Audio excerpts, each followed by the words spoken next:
Maintenant, attention, il faut pas non plus être rêveur et ne pas arriver préparé. C'est comme un combat pour un boxeur en 12 reprises, l'Amérique.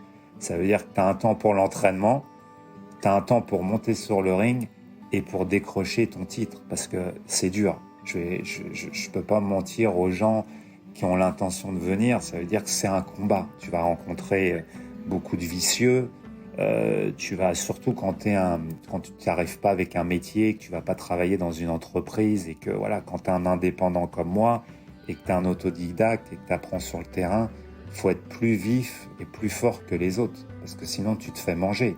Tu deals avec des avocats, tu deals avec des agents, tu deals avec... Et là, c'est compliqué, tu vois. Donc, je pense qu'il faut vraiment se préparer.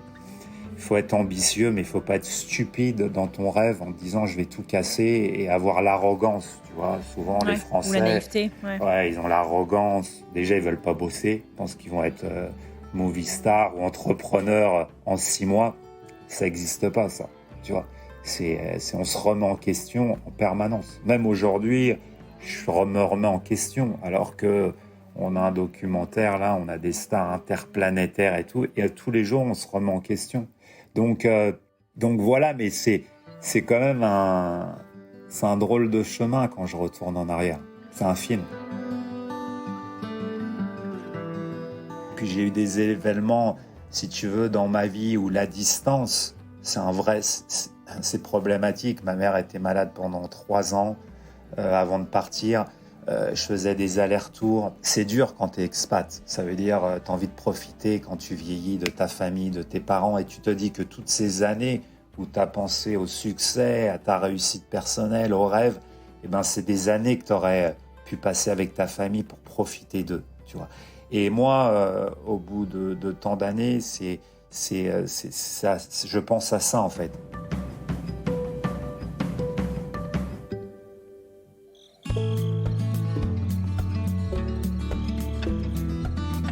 La vie, c'est comme une bicyclette. Il faut avancer afin de ne pas perdre l'équilibre. Ces quelques mots empruntés à Einstein résonnent parfaitement avec l'histoire de Fabrice Sopoglian, notre French expat de la semaine. Aujourd'hui, je vous invite donc à découvrir comment, alors que rien, mais alors vraiment rien, ne l'y prédestinait a priori, Fabrice est devenu à l'âge de 16 ans organisateur de soirées étudiantes parisiennes. Une anecdote pas complètement anodine, car cette première expérience va en fait s'avérer être un véritable tremplin pour la carrière du jeune Français. Mais comment Fabrice a-t-il transitionné du monde de la nuit parisien vers la réalisation de documentaires aux États-Unis ? Et comment s'est-il lancé dans l'industrie du divertissement outre-Atlantique ? Son périple absolument hors du commun l'a mené de voiturier dans un restaurant de Los Angeles à parrain des anges de la télé-réalité, en passant par la gestion d'un club de striptease. Un parcours pour le moins éclectique pour ce bosseur et rêveur qui ne manque jamais d'idées et encore moins de détermination. Dans cet épisode, Fabrice Sopoglian partage avec nous les leçons qu'il a tirées de son parcours atypique donc, et les défis auxquels il a dû faire face afin de réaliser ses rêves. Ensemble, aujourd'hui, on découvre donc l'importance de saisir les opportunités lorsqu'elles se présentent à nous. Fabrice évoque aussi l'importance de la persévérance et de la préparation afin de réussir dans l'industrie du divertissement qu'il compare à un combat de boxe en 12 rounds. Mais tout ça, Fabrice vous le dira bien mieux que moi. Dans ce nouvel épisode de French Expat, je vous invite à rêver, à vous creuser la tête. C'était quoi vos rêves d'enfant ? Cet épisode, j'en suis sûre, va vous inspirer à vous raccrocher et à vous approcher autant que possible de vos rêves de gamin.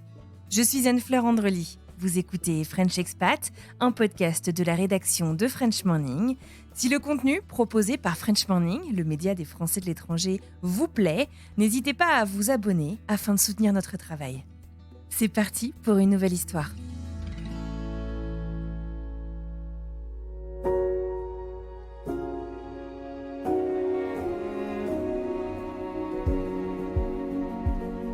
Salut, c'est Fabrice Sopoglian, voilà, français, expat depuis plus de 20 ans.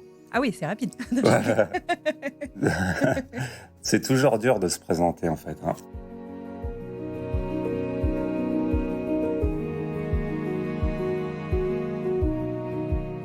je vous propose de découvrir le parcours de Fabrice aux États-Unis et avant, en procédant de manière chronologique. On sait donc qu'il est arrivé aux États-Unis en 2004, et plus précisément à Los Angeles, en Californie. Mais je trouve que pour mieux savoir qui on est et dans quel contexte on est parti, c'est toujours intéressant de savoir qui on était avant de partir, avant de quitter la France. Alors en 2002, 2003, ça ressemblait à quoi le quotidien de Fabrice Sopoglian ? Pour le savoir, direction Paris, où on retrouve le jeune Fabrice, âgé de 16 ans et avec une passion, rencontrer des gens.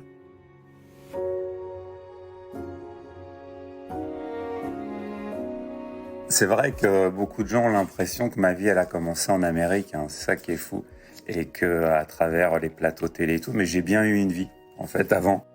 Et écoute, j'étais étudiant et à un moment donné, j'étais toujours passionné, si tu veux, par les événements, organiser des choses. Donc je suis rentré dans le monde de la nuit par hasard, en fait, en distribuant des cartons d'invitation dans les collèges. Ah ouais, des cartons d'invitation, pourquoi ? Pour une soirée que je faisais au Whisky à Gogo. J'avais 16 ans, d'accord, donc ça remonte.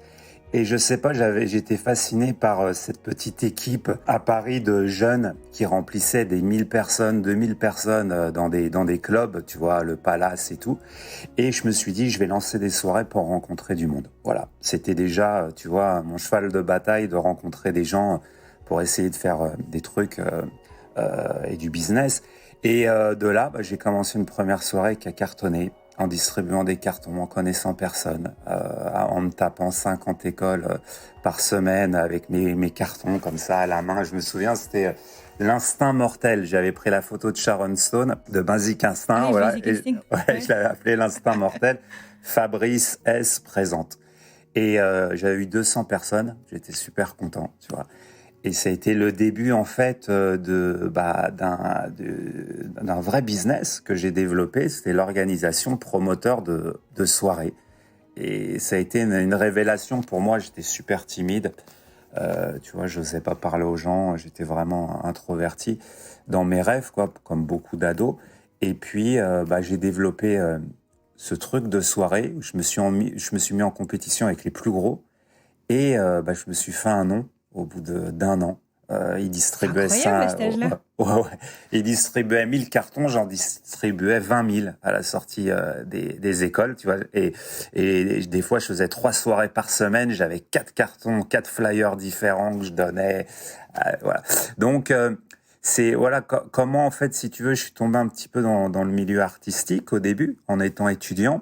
J'ai enchaîné tout simplement et où je suis tellement monté au niveau organisation de soirée que j'ai fini par être, à l'âge de 18 ans, donc jeune, directeur artistique d'un nightclub qui s'appelait le Hammam Club à Paris, après avoir fait 100 soirées, actionnaire de ce club, à gérer 30 personnes, tu vois, ou 20 personnes, et à organiser des soirées, si tu veux, dans un club qui marchait pas trop, et à faire venir plein de gens, des stars et tout. Ça a commencé comme ça.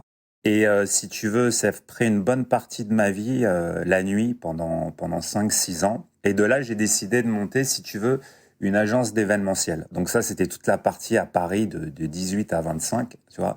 Et j'ai monté une agence qui s'appelait Majestic Events où, en fait, j'ai eu cette idée à l'époque qui n'existait pas. C'était de faire venir des célébrités à des soirées pour des marques. Mais en fait, en les payant pas, mais en leur donnant un cadeau. Donc de là, j'ai sollicité 200 marques. J'avais pris un petit bureau, tu vois, à Paris. J'avais un associé et tout. On était une petite équipe, vraiment légère parce qu'on n'avait pas trop de sous. Et si tu veux, j'ai chopé des budgets avec Puma, pour des inaugurations de boutiques, Dolce & Gabbana, Emmaüs Diamant, le dentifrice, tu sais, de l'époque et tout. Et en fait, ils nous payaient pour en faire venir des stars, 10 stars. Alors, on a fait l'inauguration de la boutique Oal Puma. J'ai fait venir à l'époque des gens qui étaient tendance en France, tu vois, comme Ophélie Winter, et voilà. Et ça marchait bien. Mais j'avais toujours, si tu veux, ce rêve dans ma tête de partir aux États-Unis. C'est-à-dire que je suis pas parti, je suis pas devenu expat parce que ça fonctionnait mal pour moi, bien au contraire. J'avais ma petite boîte, je faisais le festival de Cannes, j'ai fait le festival de Cannes pour le film français. En fait, de soirée étudiante, j'ai grandi et je suis devenu un pro de l'événementiel, tu vois. Et complètement formé par toi-même, en fait, par tes Ouais, propres expériences. vraiment autodidacte. Ça veut dire que je connaissais rien aux soirées, rien à l'organisation, rien. Mais c'est en fait, pour te montrer le cheminement que le relationnel et les rencontres, c'est ce qui fait tout dans une carrière, en fait. Faut que tu sois pro, mais tu te développes. Mais les rencontres, c'est incroyable. Et en fait, en organisant une soirée, un soir, je suis assis à côté d'un vieux monsieur, tu vois, enfin vieux non, parce que j'ai vieilli depuis, mais il devait avoir genre 70 ans, tu vois, cheveux gris, assez classe, costume. Et puis il me dit, écoute, c'est assez fascinant, tes soirées, l'organisation, etc. Et t'as jamais pensé à écrire un truc sur ça? Je dis, mais les gens que j'ai rencontrés, c'est fabuleux, et je lui parle de 3-4 anecdotes, tu vois. Et je lui donne ma carte de visite. Et le lendemain, en n'ayant jamais écrit une ligne, j'ai reçu un contrat pour écrire un livre. C'était un éditeur. Il s'appelait Jacques-Marie Lafont. Ah, la vache, Ouais, d'accord. ouais. Génial. Donc, tu vois, j'ai eu un contrat pour écrire un livre. Je me suis dit, mais comment? J'ai jamais écrit une ligne de ma vie. Comment je vais faire?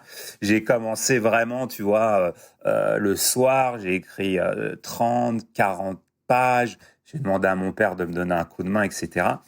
Et de là, j'ai sorti un livre sur le monde de la nuit, en fait, qui relatait tout ce que j'avais fait, tout ce que j'avais rencontré, qui était en fait l'histoire d'un petit bonhomme qui se retrouvait comme ça, dans le succès de la nuit, à travers plein d'anecdotes. Il s'est paré un soir dans une boîte de nuit, Gianni Versace avec son mec, et 2 mois après, c'était l'assassin de Gianni Versace. Le mec, tu vois, des histoires assez incroyables. Ouais. Et c'est super bien vendu. Il s'est super bien vendu. Je crois qu'à l'époque, j'en ai vendu plus de 100 000. J'avais 20 ans, hein, ou 21 ans, donc tu vois. Et puis, je me suis dit, écoute, c'est peut-être mon créneau. Peut-être qu'il faut que j'écrive des livres, des scénarios. C'est peut-être l'artistique. La nuit, je bois pas, je fume pas, je me drogue pas. Ça me correspond de moins en moins, mais j'aimais la facilité à rencontrer des gens, à devenir copain, parce que dans le monde de la nuit, tu deviens ami avec une célébrité, alors que le jour, c'est difficile.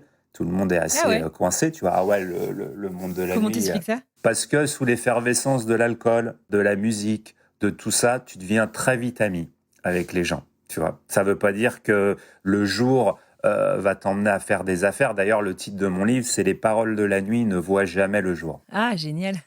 Tu vois, donc le titre avait une vraie consonance par rapport aux gens que je rencontrais la nuit, où j'arrivais à jamais finaliser le jour, si tu veux.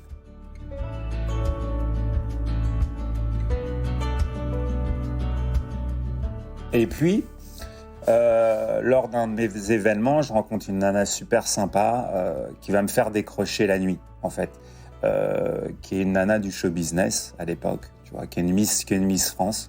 Et on a un coup de cœur l'un pour l'autre, on va rester 1 an ensemble.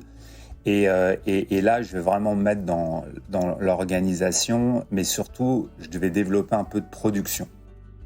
Donc, avec son soutien, parce qu'elle a une bonne image en France et tout, je commence un petit peu, si tu veux, à faire des petits pilotes d'émissions et tout. Et puis, je me rends compte, voilà, là, je dois avoir 23 ans, tu vois, 23, 24 ans. Et je me rends compte que je mets mon cœur, tu vois, dans les projets et tout, mais ça passe pas. Je sais pas pourquoi. Les gens que je rencontre, je me retrouve en face à l'époque du patron de TF1, Étienne Moujotte, tu vois, que tous les professionnels connaissent. Oh, même le grand public, hein. Ouais, même le grand public. Et j'ai fait un pilote, mais béton. Anne-Fleur, je te jure. C'était quoi? C'était un truc de cosmétique sur la beauté avec Sophie Talman, qui était donc la Miss France de l'époque avec qui j'étais. Et il y a prescription, maintenant ça fait 20 ans, donc je peux en parler. Et en fait, on arrive, dernier étage de TF1, je lui donne mon pilote. J'ai dû dépenser à l'époque 5 000 ou 10 000 euros, mais c'est une fortune, tu vois. Ouais. Et là, 5 secondes, il me dit, tu veux pas prendre des bonbons? Genre, il a un truc de bonbons sur son bureau. Il me donne un Twix ou un masque. Un Mars, je sais pas. Genre, il faisait 8 degrés. Je transpirais comme si qu'il faisait 45 degrés dans le bureau, quoi, tu vois. Et là, je suis content. Je lui mets ma cassette. C'était des cassettes du VHS à l'époque. Et au bout de 10 secondes, ma parole, il s'endort sur sa chaise. C'est pas vrai? Ouais, le truc qui dure 2 minutes, il dort. Il dort. Étienne Mojotte, il est en face de moi et il pique du nez, il s'endort. Et moi, je peux pas le réveiller, c'est le patron de TF1. À côté de moi, j'ai Sophie Tallman, tu vois, qui me regarde et tout. Et je dis, qu'est-ce qu'on fait? Bon, on fait rien. À la fin, ça s'éteint. Il sursaute. Et il me dit, très bien, hein, mes petits, hein, très bien. Bon, on va regarder tout ça et on vous rappellera. Bon, il nous aura jamais rappelé, tu t'imagines bien. Et puis bon, 2-3 échecs comme ça. Je me dis, là, j'ai 22 ans ou 23 ans. J'avais fait déjà, si tu veux, j'étais parti 4 mois à Los Angeles, ou 5 mois à 21 ans. Je faisais des allers-retours quand j'étais jeune. J'avais la chance que mes parents me faisaient voyager. Ah oui, donc tu connaissais un peu les US quand même. Donc j'avais découvert déjà Los Angeles quand j'avais 12 ans.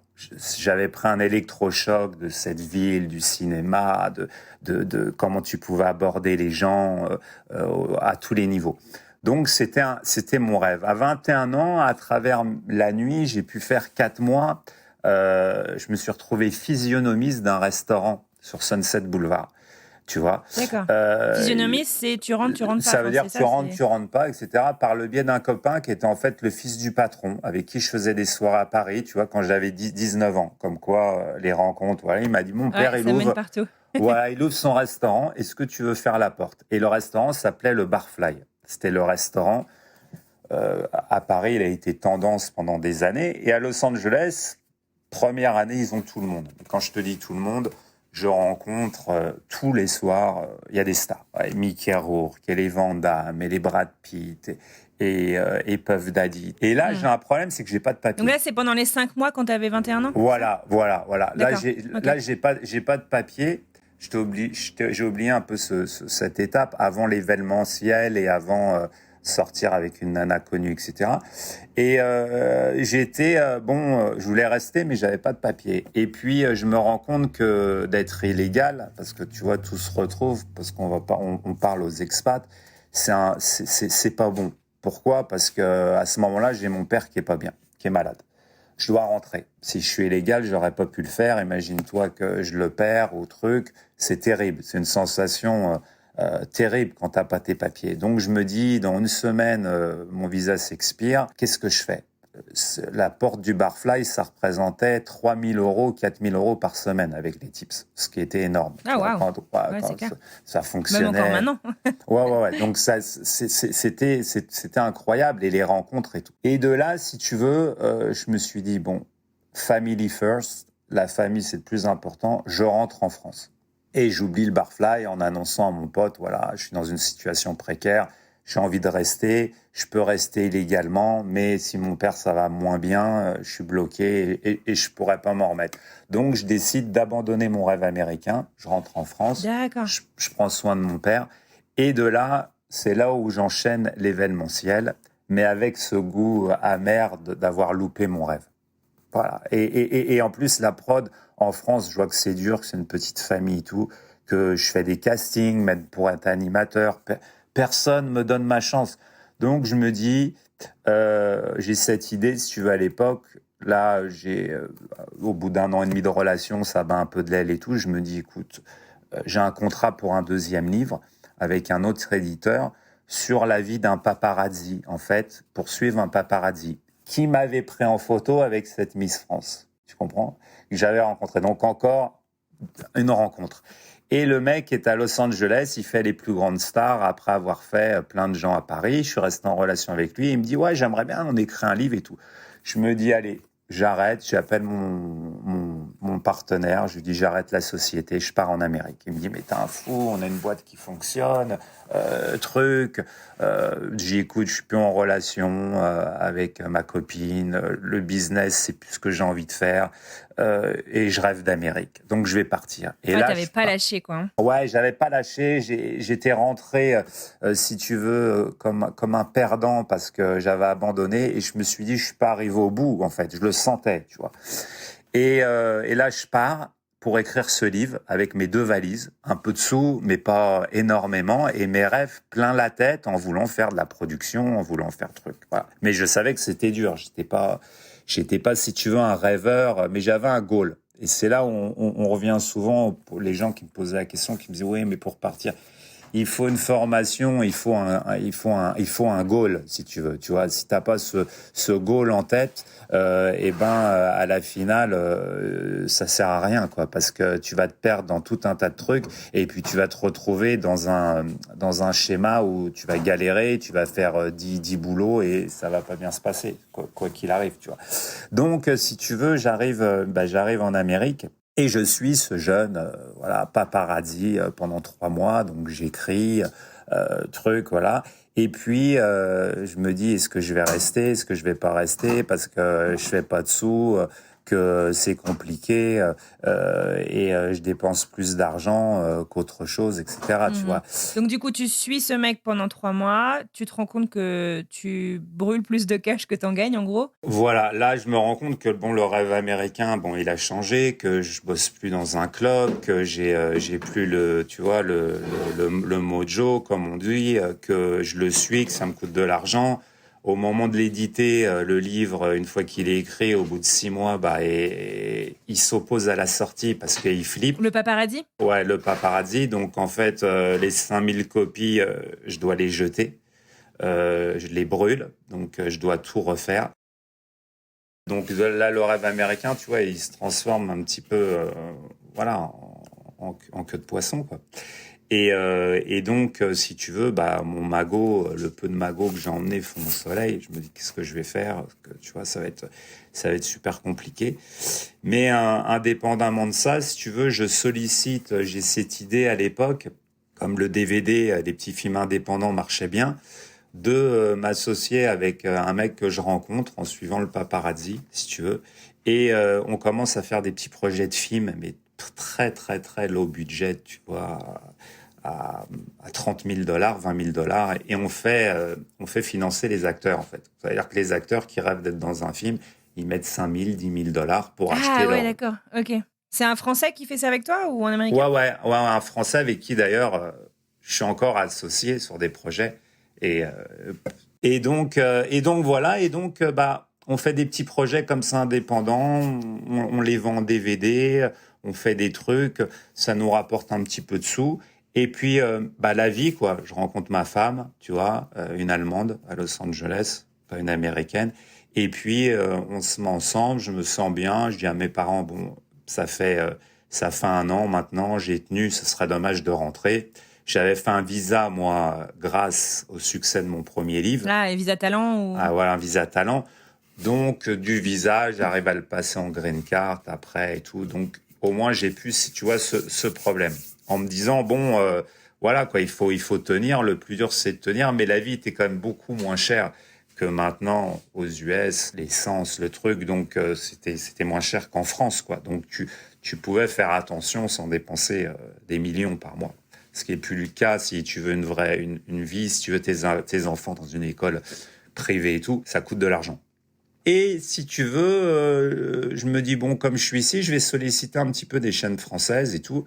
Et de là, je fais la démarche de solliciter 2-3 producteurs que j'avais rencontrés à l'époque, que personne voulait faire des trucs avec moi. Mais du fait que là, j'étais à Los Angeles, j'avais pris une autre dimension. Il y a toujours cet attrait, en fait, pour la vie américaine vue de France. C'est un truc que tu as ressenti ? Ouais, toujours, parce que quand tu dis j'habite à Los Angeles, ouais, ça fait, tu vois, ils ont l'impression que tu fréquentes des stars qui voient Elton John toute la journée, quoi. Mais en fait, quand tu vis dans ça, en vérité, et que tu travailles avec des gens connus, et que, voilà, moi, j'expliquais souvent à mes proches que ma vie, c'est faire du show, et quand le show c'est fini, j'emmène ma fille à l'école, et je suis chez moi et j'ai pas envie de voir des gens connus à longueur de journée parce que déjà, ils m'intéressent pas et que c'est très dur de se lier des amitiés sur des relations d'intérêt. Ça veut dire que c'est beaucoup que de l'intérêt, tu vois. Donc, si tu veux, là, il y a de l'intérêt vis-à-vis des producteurs et je commence à faire des petits trucs, des missions. tellement vrai, tellement people à l'époque sur les Français. Je me dis, je vais développer une niche, je vais parler des Français à Los Angeles. Alors ça part d'acteurs, tu vois, qui décrochent un rôle et qui cartonnent à la Gilles Marini qui a fait Sex in the City. Tu vois, j'essaye de prendre le photographe des stars américaines, français et tout. Et là, on trouve une niche en fait toute simple de faire des petits programmes comme ça, tu vois, indépendamment des films indépendants, mais les films indépendants, ça prenait du temps, les scripts, voilà et tout. Donc du docu réalité, en gros, enfin un reportage.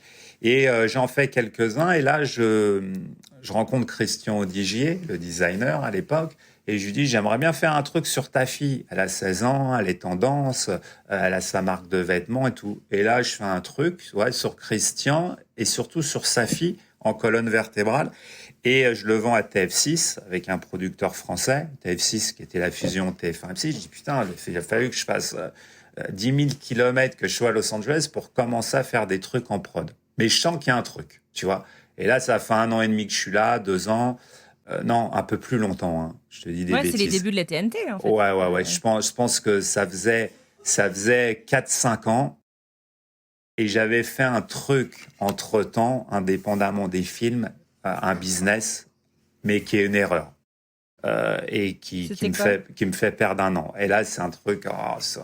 ils vont se dire, tes auditeurs, mais c'est un film, quoi. Quand je suis en France, je regarde un film, alors, mais tu t'attends pas du tout à ce business. Je regarde un film qui s'appelle Showgirl.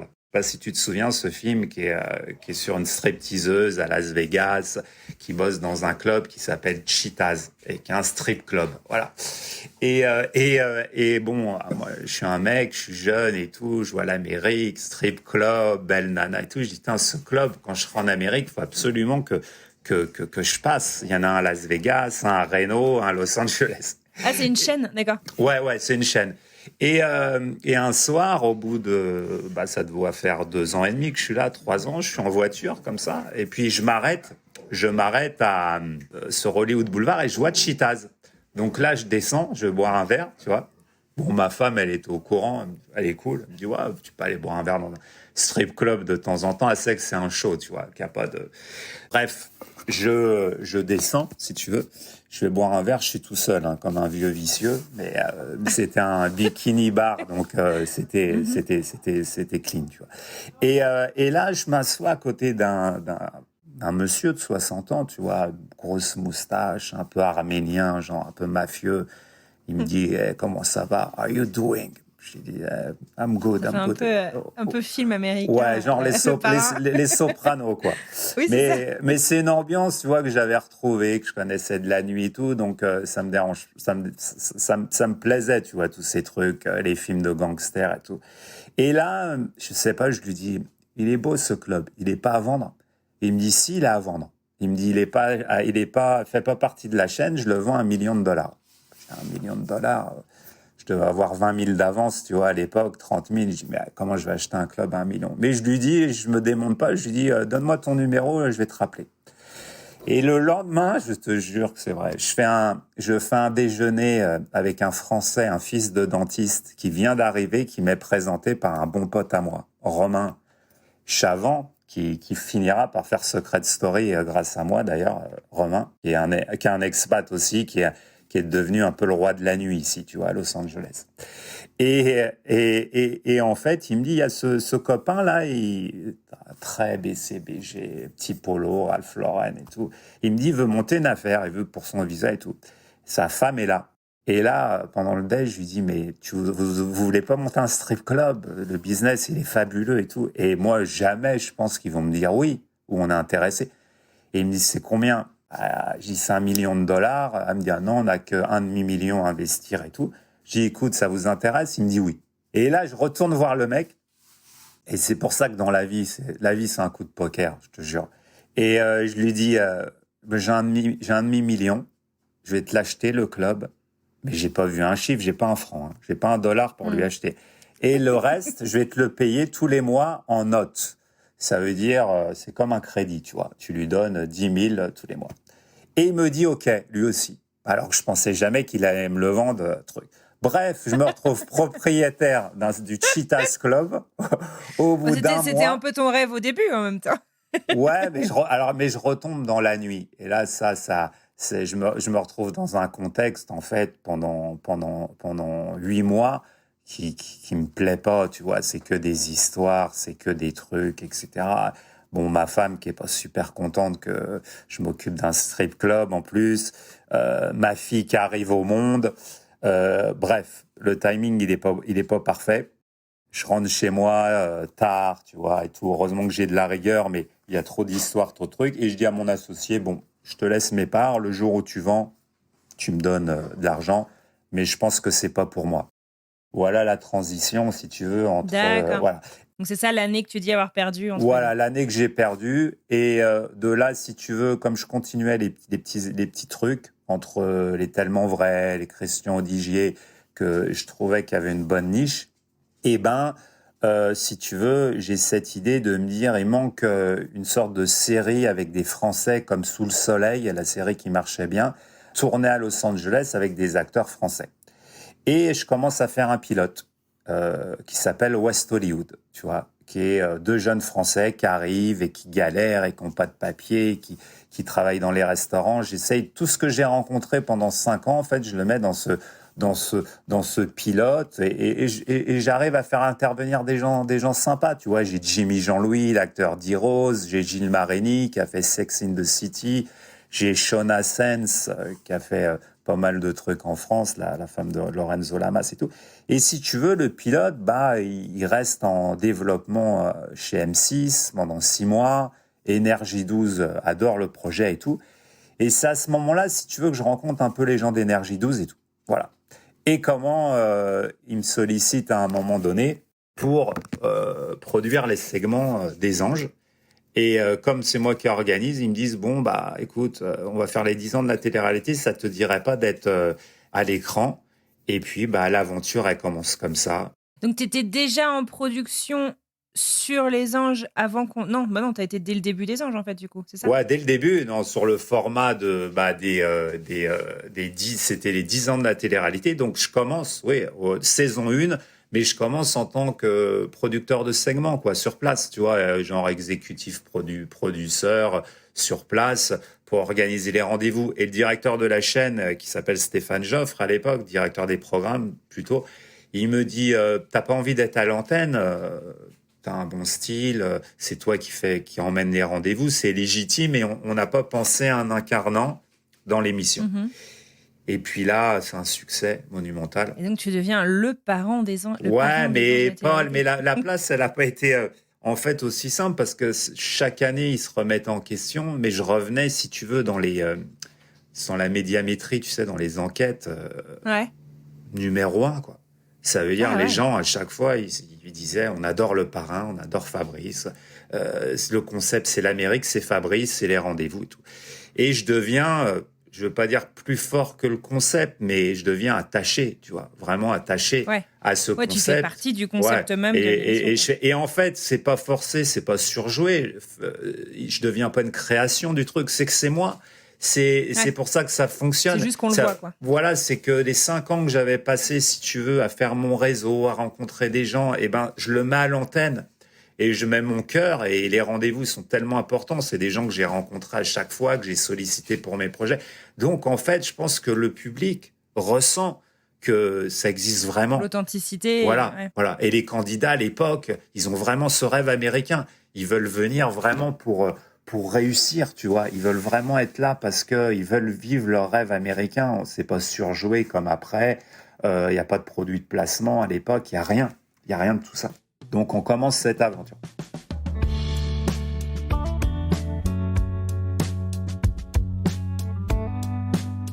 Tu pourrais expliquer peut-être le concept de l'émission et du coup de ce que tu faisais quand tu parles de ces rendez-vous? Juste parce que je ne sais pas si tout le monde va connaître l'émission. Peut-être que ça vaut le coup de redire. Ah, bien sûr. Ouais, non, en fait, le concept des Anges, c'est qu'ils avaient 40 jours. Ils sont... designers de vêtements, chanteurs, boxeurs, acteurs. Et en fait, ils ont 40 jours pour venir en Amérique, pour faire une formation avec les meilleurs, pour devenir le meilleur et pour finalement essayer de décrocher un truc. Donc, J'ai eu des chefs, des cuisiniers. Aujourd'hui, il y a un chef qui travaille ici, qui a son passeport américain, qui est là depuis 5 ans et qui gagne très bien sa vie. Et que tu as aidé par cette Ouais, émission. bien sûr, bien sûr. Génial. Il a fait la saison 3. Aujourd'hui, il a sa vie ici. Il vit à Los Angeles. Voilà. Il y a une chanteuse qui est là. Il y a une autre qui a fait un featuring avec Jason Derulo. Le boxeur, eh ben, il se fait son combat à Las Vegas ou ailleurs. Il se fait un entraînement contre Evander Holyfield. Il rencontre un Mike Tyson. Donc, si tu veux, la promesse, elle était énorme et il y avait une fascination pour ce rêve américain qu'on a moins maintenant, mais les jeunes préfèrent maintenant aller à Dubaï, ce genre de schéma. Mais à l'époque, tu rêvais de venir en Amérique. L'Amérique, c'était le cinéma, c'était Los Angeles, c'était l'Eldorado, tu vois. Et moi, c'est rare quand tu parles à quelqu'un qui peut te dire, moi, je me suis fait dans cette émission mes plus grands kiffs. Ça veut dire, j'étais fan, par exemple, j'étais fan de films d'action, de Van Damme. Je l'ai emmené à Hong Kong, on a co-animé ensemble, on est reparti sur les traces de Bloodsport, de son film. J'ai emmené des gens comme Tyson, Holyfield, quand t'aimes la boxe, tu vois, donc de Kim Kardashian même, tu vois, et tout. Donc, je me suis vraiment fait mon kiff et j'avais carte blanche sur certains trucs. Et même à l'écran, tu vois, j'étais moi-même. Donc ça a plu. Je pense que toute cette moussaka... Et ils se faisaient gronder, les candidats, des fois. Hein. Ouais, aussi, parce qu'il fallait les tenir, les petits. Mais ça a été une belle aventure. Et pendant, si tu veux, le développement des Anges, je remets West Hollywood sur la table parce que je pensais que faire une série à la The Hills, tu vois, un peu... réalité, ça allait fonctionner et West Hollywood deviendra revu et recorrigé par la chaîne Hollywood Girl, qui est une série qui fera 4 ou 5 saisons où je serai exécutif producteur sur les premières saisons.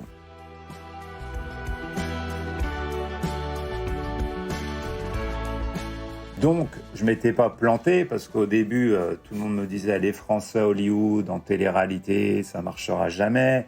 On fera une saison. On n'en a pas fait une, on en a fait 13 en Amérique. Voilà, plus 4 saisons d'Hollywood.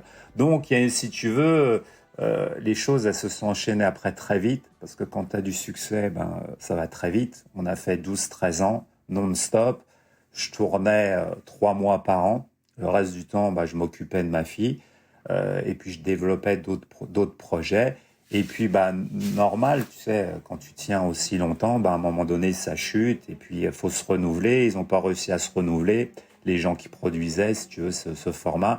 Et puis après le format a été racheté, voilà, par Arthur aujourd'hui. Ah ouais, je savais pas. Ouais. Et il est en stand-by. Bon, peut-être que ça reviendra un jour ou pas. Mais voilà comment en fait tout le cheminement et puis j'ai plus bougé après depuis 2005 en fait de Los Angeles. Donc ça a été un sacré tremplin parce que toi donc qui cherchais à faire des pilotes quand tu étais en France, qui tu disais faisais des castings pour devenir animateur, finalement en fait c'est incroyable ce que tu as fait aux États-Unis parce que tu as vécu ton rêve américain mais aussi ton rêve français finalement que tu as exécuté parce que tu étais aux États-Unis. En fait, tu sais, c'est pour ça qu'il y a beaucoup de gens qui, quand t'es jeune, t'as envie de partir, on te dit ne pars pas, ça va être dur. Même tes parents, tout le monde, surtout quand t'es établi, quand t'as une petite boîte qui marche, etc. Et en fait, faut écouter que soi, en étant smart. Hein, attention, ça veut dire ne pas partir en faisant le kamikaze. Ouais, je vais être l'acteur, Brad Pitt, j'ai pas de plan. Non, moi j'avais un plan. Ça veut dire sans plan, j'avais un plan. Ça veut dire que je savais que je voulais faire de la production, que j'apprenais, que voilà. Mais mon network, mon réseau, c'était mon network. Ça veut dire ma richesse, c'était les rencontres que parce que c'était mon don. Ça veut dire que je comprenais que je pouvais m'asseoir avec une célébrité, au bout de 5 minutes, j'allais être copain avec parce que je trouvais les bons mots. D'ailleurs, t'as un livre sur la nuit. Hubert Bogobza avait écrit Le patron des bains-douches, qui était ami intime avec De Niro, et il t'expliquait dedans, que j'avais lu d'ailleurs, les célébrités, il faut leur parler de tout, surtout une personne comme De Niro, mais sauf de cinéma. Et moi, quand je rencontrais des gens connus, j'essayais vraiment de leur parler de trucs qui n'avaient rien à voir. Ça veut dire, tu vois, aujourd'hui, je rencontre un footballeur, j'aime pas le foot, je regarde pas le foot. Et il le sent tout de suite dans la discussion, ce qui m'a permis d'être pote avec des gros footballeurs. Parce que j'ai pas d'intérêt. Et le cinéma, même si j'étais passionné un peu, tu vois, badaud et tout, j'allais pas lui dire, à dire à Al Pacino, lui poser 1000 questions sur Scarface. Parce que je savais que ça allait le saouler. Donc j'allais plus partir sur, ah ouais, t'es parti là avec ta famille, moi je connais aussi les Bahamas. Ouais, Et une vraie rencontre finalement de tu, quelqu'un de lambda, entre voilà, guillemets, quoi. tu les surprends. Tu les surprends. Et là, pareil, j'étais il y a 4 jours avec Dolph Lundgren, qui est Yvonne Drago dans Rookie, qui fait Expandable et tout, qui est une légende vivante. Et, et je ne l'ai pas attaqué sur des trucs où j'aurais aimé lui parler. Tu vois, comme Rocky, pote avec Stallone. Je lui ai parlé d'autres trucs, d'autres sujets, de ses vacances à Mykonos. Et on est devenus copains. Donc, il y a et moi, ça fonctionnait pour moi parce que je savais le faire. Et c'est ça, en fait, que j'ai développé. Et oui, il a fallu, pour répondre à ta question, partir, quitter mon pays pour qu'on vienne me chercher. Ce qui est triste. J'aurais pas été en Amérique, j'aurais pas été à Hollywood, j'aurais pu faire 1000 castings, personne m'aurait pris dans les anges parce que j'aurais été en compétition avec 1000 mecs à Paris qui étaient prêts à tout pour réussir. Et la distance, l'Amérique, m'a donné, si tu veux, ce ticket d'entrée où j'étais plus pas rentré pendant des années. Je pars la tête basse en écrivant un livre, j'atterrais à Paris, je sais pas ce qui se passe. J'ai fait 5 saisons, je me fais stopper à tous les 100 mètres pour Ah des bah oui, photos. du coup. Bah ouais. Et là, c'est un sentiment, tu vois, Grosse surprise, j'imagine. ouais, c'est une grosse surprise, mais t'es fier parce que tu te dis, tu pars avec rien, tu penses que tu risques de te planter. Tout le monde pense que tu vas te planter parce que ils sont contents, les gens. Hein. Attention, quand tu te plantes, quand tu rentres, que t'as pas réussi, c'est triste, mais c'est la vie m'apprend et m'a appris que dès que tu chutes, les gens sont heureux de ta descente, à part quelques proches et parfois même ta famille. Donc, enfin, pas tes parents, parce que tes parents, c'est vraiment eux qui te portent dans leur cœur, mais tu as des membres, des fois, de ta famille qui sont pires que certains mauvais amis, tu vois. Et voilà. Donc, si tu veux, c'est que des rencontres. C'est là où, si tu veux, quand ça se stoppe, les anges, entre-temps, j'avais créé une petite relation avec Christian Diger, comme j'avais fait son doc sur sa fille, et il me demande de produire un documentaire sur sa vie, parce qu'il est malade. Tu le connaissais pas très bien encore, Ouais, si? comme ça, bonjour, au revoir, mais pas super pote. Et un jour, il me donne rendez-vous dans son salon et il me dit, je suis malade, j'ai un cancer. Ouah, je suis surpris, tu vois. Et il me dit, j'aimerais que tu me suives. Tu sais, je fais de la télé-réalité, te suivre, l'hôpital et tout. Je dis, je sais pas si je suis capable. Et puis, je le suis. Ça durera 3, 4 mois. Après, il décède, malheureusement. Et puis, bah, je le termine parce que je lui ai fait la promesse. Voilà, je trouve de l'argent sur son lit de mort, entre guillemets. Il me dit, promets-moi que tu vas le finir. Et mon objectif, voilà, c'est de le finir parce que j'ai qu'une parole. Et je le finis, je fais un super doc et on finira par prendre 17 awards dans le monde. C'est Tu vois. incroyable. Et il est distribué. Sachant qu'à la base, tu le suivais pour parler du combat contre la maladie et Ouais, bah, avec de la sa réussite, parce que potentielle guérison, quoi. Christian, c'était je vais réussir, on va parler comment j'ai vaincu le cancer, et puis non, tout bascule. Et de là, bah, j'essaye d'appeler 2, 3 personnes qui me donnent un coup de main, dont Johnny Hallyday, très sympa, il me répond à chaque fois par email. Je lui dis, Johnny, j'ai vraiment besoin de ton interview, je sais que c'est pas ton truc, et à ce moment-là, il a un cancer aussi, Johnny. Tu le savais? Non, je ne savais pas. Et c'est pour ça que ça prenait un peu de temps et je le sais un mois après. Je dis le mec, chapeau, il vient alors qu'il est malade, il est pas bien, tu vois, tu le voyais vraiment pas bien. Et il le fait sans doute pour Christian, parce que je lui demande et qu'il voit que je suis desperado parce que j'arrive pas à finir le documentaire, que c'est dur. Je demande à 2, 3 personnes comme ça, comme Snoop Dogg, super Snoop, il me reçoit chez lui, il me fait une interview de fou. Et des mecs, attention, pas amis hein, avec moi, hein, mais j'arrive à leur parler ouvert, ça veut dire avec le cœur, tu vois, plein d'émotions, en disant voilà, Christian est parti, on est associés, faut m'aider, quoi. Et il m'aide, et il me donne du temps, il me donne des conseils et tout. Et de là, j'arrive à finir avec des bouts de ficelle, avec un peu d'argent que je trouve, et ça devient un succès. On prend tous les prix et on le distribue en Amérique. Mais pour te montrer encore la mentalité française, je trouverai jamais une distribution en France, alors que c'est une star dans son pays, Bah Christian. oui. Seul pays où j'arrive pas à le vendre, d'ailleurs, où je l'ai mis en VOD sur Canal+. Je l'ai vendu en Chine, je l'ai vendu aux États-Unis. France, Canal+, je le propose, il reste en option, ils me le prennent pas. Bon, bref, je pousse pas, je me dis c'est pas grave, c'est comme ça, tu vois.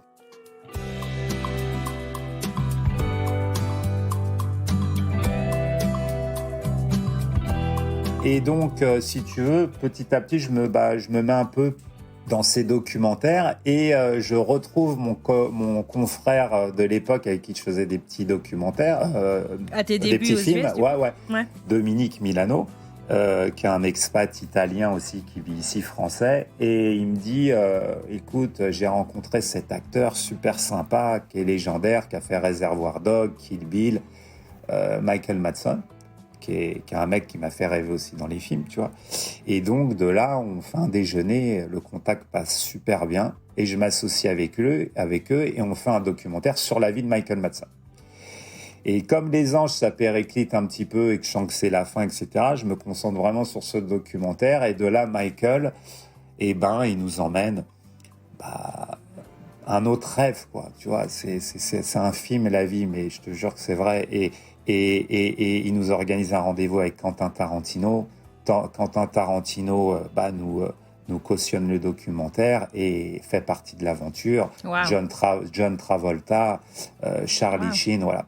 Et donc, on vient de le finir, on vient de gagner Mammoth, le festival de Mammoth, et on est nominé dans Génial. 2 semaines à Rome. Donc, je pars à Rome. Ah, félicitations, super. D'accord. Donc, on en est là. Et dans la partie production et tout, entre-temps, on n'oublie pas qu'on est frappé par le Covid, qu'il n'y a plus de production, qu'on galère tous pendant 1 an et demi, que moi, j'ai l'idée de génie de monter des ghost kitchen de sushi, comme mon pote de l'époque, Romain.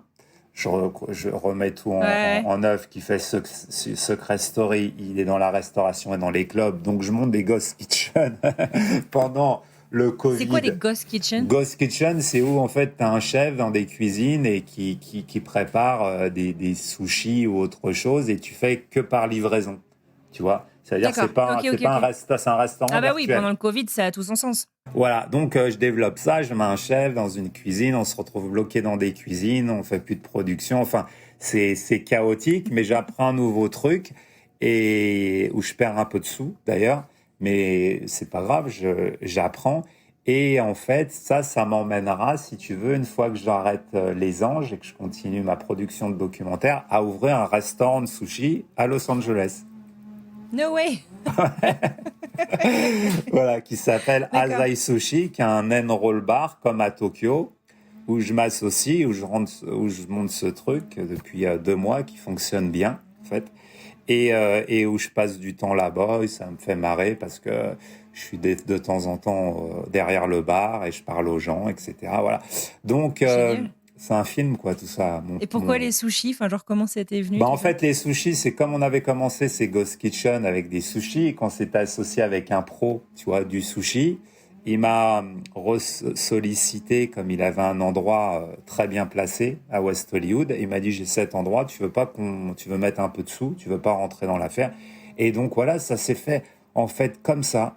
Je me suis retrouvé actionnaire majoritaire dans ce restaurant, parce que je l'ai fait par instinct, et en fait, la moralité de toute cette histoire, et quand les gens nous écoutent, c'est qu'en fait, il faut un plan, mais il n'y a pas de plan.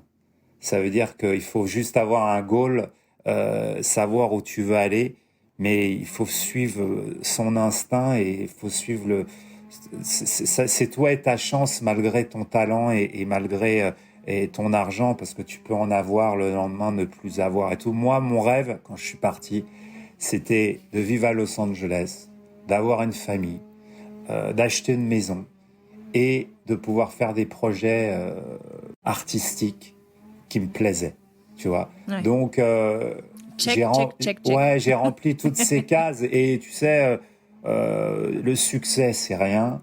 L'argent, c'est rien parce que le succès, tu peux pas en avoir tout le temps. De l'argent, tu peux en avoir et plus en avoir.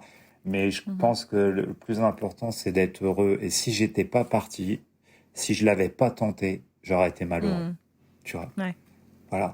Et c'est ça ce qu'on doit garder, même par rapport aux expats. Maintenant, attention, il faut pas non plus être rêveur et ne pas arriver préparé. C'est comme un combat pour un boxeur en 12 reprises, l'Amérique. Ça veut dire que tu as un temps pour l'entraînement, tu as un temps pour monter sur le ring et pour décrocher ton titre, parce que c'est dur. Je peux pas mentir aux gens qui ont l'intention de venir, ça veut dire que c'est un combat. Tu vas rencontrer beaucoup de vicieux, tu vas, surtout quand tu n'arrives pas avec un métier, que tu vas pas travailler dans une entreprise et que voilà, quand tu es un indépendant comme moi et que tu es un autodidacte et que tu apprends sur le terrain, faut être plus vif et plus fort que les autres parce que sinon tu te fais manger. Tu deals avec des avocats, tu deals avec des agents, tu deals avec et là c'est compliqué, tu vois. Donc je pense qu'il faut vraiment se préparer. Il faut être ambitieux, mais il faut pas être stupide dans ton rêve en te disant je vais tout casser et avoir l'arrogance, tu vois. Souvent, les Ou la Français, naïveté. Ouais. ouais, ils ont l'arrogance. Déjà, ils veulent pas bosser. Ils pensent qu'ils vont être movie star ou entrepreneur en 6 mois. Ça n'existe pas, ça. Tu vois. On se remet en question en permanence. Même aujourd'hui, me remets en question, alors que on a un documentaire là, on a des stars interplanétaires et tout, et tous les jours, on se remet en question. Donc, donc voilà, mais c'est quand même c'est un drôle de chemin quand je retourne en arrière. C'est un film. Bah, merci beaucoup de m'avoir raconté ton histoire. C'est clair que c'est un film. Peut-être que ce sera un documentaire que tu feras un jour. On ne sait jamais. Ou un livre. Mais en tous les cas, non, mais Ou un c'était livre, intéressant exactement. de comprendre les débuts parce que l'aventure, ça a été aussi un périple au début, tu vois, à se chercher, à pas savoir, voilà, et ça n'a pas commencé comme ça. Et j'avais pas de contact, hein. Ça veut dire que j'avais pas des parents dans la télé. Mon père, c'est au cinéma, il s'est planté aussi, mais j'avais pas de contact dans les chaînes et tout. Ça a vraiment été au culot et à la rencontre que tout s'est fait, tu vois. Et c'est là où c'est un message qui est important, c'est vraiment tout est possible, quoi. Il suffit juste d'y croire Et de se préparer, du coup. et être bien préparé. Et je fais souvent, je parle souvent du boxeur parce que j'ai beaucoup de respect pour ce noble art. Et c'est vrai qu'il y a un tel entraînement avant de devenir champion. Et c'est ça, en fait. Le rêve américain, c'est vraiment, je le mets au même niveau qu'un boxeur qui veut devenir champion du monde. C'est un entraînement draconien avant de monter sur le ring pour prendre le titre et la ceinture, tu vois. Et est-ce que tu penses que, tu vois, là, ça fait quoi? Ça fait 20 ans que tu es aux US. Tu le disais, le coût de la vie a changé partout, mais c'est vrai qu'aux États-Unis, c'est devenu un peu fou. Mais il n'y a pas que ça, finalement. Est-ce qu'il y a des choses qui, tu penses, qui seraient plus possibles, tu vois, je sais pas, certaines rencontres que tu as faites, certaines opportunités que tu as eues. Enfin, tu vois, un truc, en fait, qui pourrait aider justement des personnes qui aimeraient tenter le rêve américain 20 ans après. Qu'est-ce qu'on... Écoute, je pense que, alors encore une fois, c'est toi et ta chance. Moi, tu vois, j'ai l'exemple d'un copain qui était dans l'immobilier, dans la location, et s'est mis dans la vente. Ça commence à bien marcher pour lui. Il a cette énergie. Il est jeune. Enfin, il a 36 ans. Moi, j'en ai 48 aujourd'hui. Donc, j'ai plus la même énergie et j'ai goûté à mon rêve américain. Je pense que tu as des opportunités. C'est plus pareil. C'est plus facile comme avant parce que les gens investissent beaucoup moins sur toi. Ils veulent des vraies valeurs, des gens qui ont des formations. Tu vois, il faut avoir fait plus d'études. Avant, c'était beaucoup plus un pays d'autodidactes, de rêveurs, où tu avais une idée et tu trouvais $1 million pour la développer, ce qui est plus vraiment le cas aujourd'hui.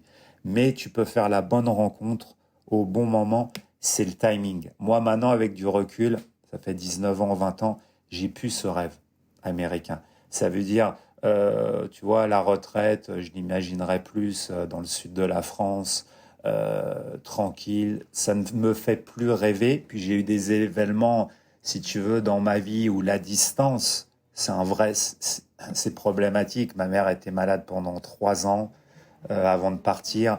Je faisais des allers-retours. C'est dur quand tu es expat. Ça veut dire tu as envie de profiter quand tu vieillis de ta famille, de tes parents, et tu te dis que toutes ces années où tu as pensé au succès, à ta réussite personnelle, aux rêves, eh ben, c'est des années que tu aurais pu passer avec ta famille pour profiter d'eux, tu vois.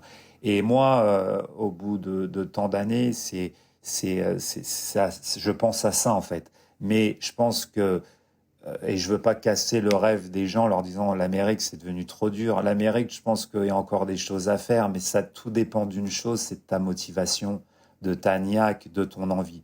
Le timing, il est différent pour moi. J'ai plus la même passion, j'ai plus le même rêve parce que les gens qui me faisaient rêver, je les ai rencontrés. J'ai goûté, si tu veux. On m'a dit, tu le veux tellement, alors on va te donner un morceau et tu vas goûter et puis on va te le reprendre parce que ça dure pas infiniment. Mais grâce à Dieu, j'ai réussi à acheter une maison, etc. J'ai fait des bons moves, comme on dit. Mais tu as toujours des opportunités, mais faut vraiment l'avoir en toi et c'est beaucoup plus difficile, tu vois.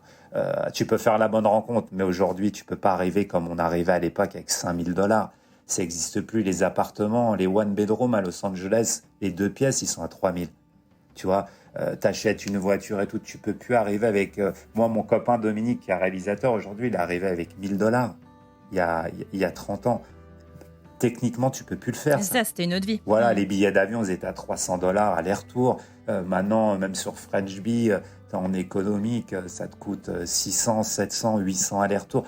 Tout est devenu beaucoup plus cher. Tu le vois sur l'essence, sur la vie, sur tout. Donc, il faut arriver avec des sous, il faut arriver préparé, il faut arriver avec un plan. Tout ça, à l'époque, tu pouvais arriver avec $1 000 et le rêve de devenir le nouveau Brad Pitt. Et tu étais serveur et tu gagnais 6 000 par mois et tu vivais avec 4 personnes dans un two-bedroom. Tout ça, ça n'existe plus. Même prendre un appartement, on demande des fiches de paye. Tellement de garanties. Voilà, avant, tu arrivais, tu donnais ton numéro de sécu qui est en Amérique le truc le plus important pour prendre ce que tu veux, une ligne de téléphone, un appartement. Tu n'avais pas de caution, tu n'avais pas de rien.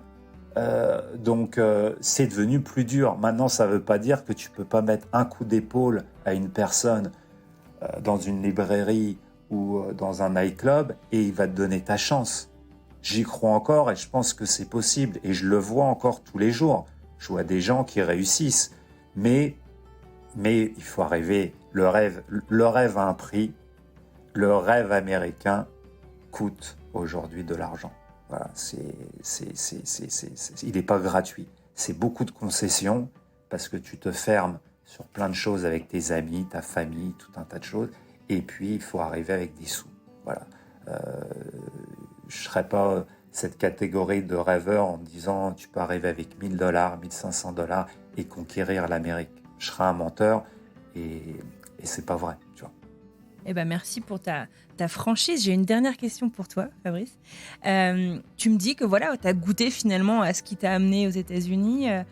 Tu es heureux, tu es bien, tu as des projets. C'est quoi du coup la suite Ça ressemble à quoi ton futur ? Est-ce que tu as une idée ou est-ce que tu te laisses maintenant justement porter par cette vie qui te plaît bien ?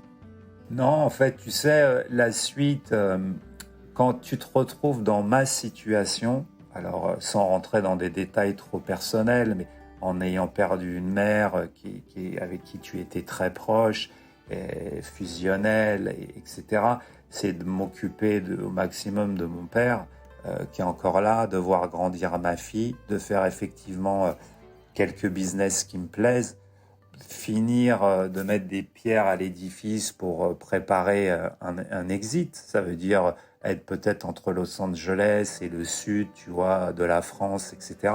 Les rêves ne sont plus les mêmes. Ça veut dire que j'ai plus envie de devenir une superstar. Si demain je reviens, tu vois, avec un beau projet en devant de la scène et que ça fonctionne, c'est super. Si c'est pas le cas et que je fais des trucs moins bien, bah ça sera pareil aussi, tu vois. Mais bien entendu que j'ai encore envie d'entreprendre et j'ai des projets en développement. de documentaires. Là, je suis sur un projet d'organisation de boxe en France parce que la boxe me plaît, avec un très gros pay-per-view américain. Tu vois, je développe toujours parce que ça fait partie de mon ADN. Le restaurant, je l'ai fait pas pour en monter un, pour essayer d'en faire une chaîne, d'essayer d'en faire tu vois, plusieurs, et de faire une franchise, un groupe avec mes associés, de le revendre. Voilà. Mais c'est plus, si tu veux, ma priorité. Voilà. Ma vie aujourd'hui, la priorité, c'est plus mon business. J'ai compris aussi beaucoup de choses, parce que le succès t'emmène dans une forme de solitude, parce que tu restes dans ton monde et t'essayes de t'extraire des gens qui sont un petit peu intéressés, donc tu apprends beaucoup. Et puis le malheur, plutôt la tragédie de perdre des gens proches, comme tes parents, etc., te font aussi comprendre plein de choses sur les amitiés, qui sont très fragiles, que peu de gens sont présents, malgré que tu connaisses la planète entière. La famille, le pire, ça veut dire ça m'a appris aussi que la famille ne pouvait ne pas être solide du tout et solidaire. Donc tout ça, si tu veux, ça m'a donné un vrai recul par rapport à mes ambitions. Donc les prochaines étapes de ma vie, c'est de continuer à créer, à construire, si tu vois, à faire des trucs qui me plaisent, mais avec beaucoup moins de priorité sur le succès et plus sur kiffer, tu vois, et être avec mes proches que j'aime, quoi, tout simplement. Eh ben génial. Voilà. Merci beaucoup. Merci à toi, ça a été un plaisir en tous les cas. Je te souhaite une excellente continuation, Fabrice. À toi aussi. Et bonjour à tous les auditeurs. Et puis, je m'excuse, j'étais un peu enrhumé, je sors d'une grippe, c'est pour ça. Ah, ça s'entend pas. Ah bon, c'est bon alors, parfait.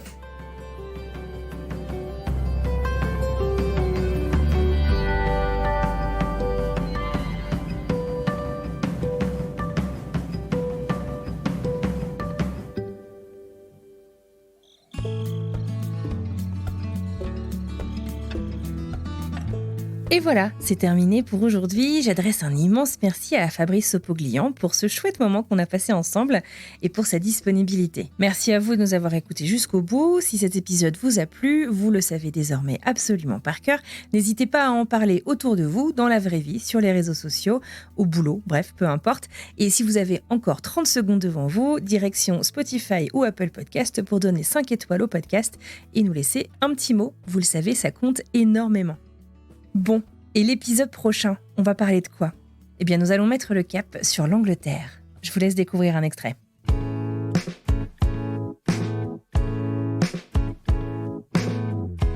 Moi, j'ai fait le tournage l'été dernier. En fait, j'ai été contactée quand j'étais d'ailleurs à Munich, juste avant de déménager. Donc, en fait, dès que je suis arrivée à Londres, le tournage a commencé dans les 2 mois après mon arrivée. En attendant de nous retrouver à Londres, je vous souhaite une merveilleuse fin de journée, une très belle fin de semaine et je vous dis donc à mardi pour cette nouvelle histoire. À bientôt!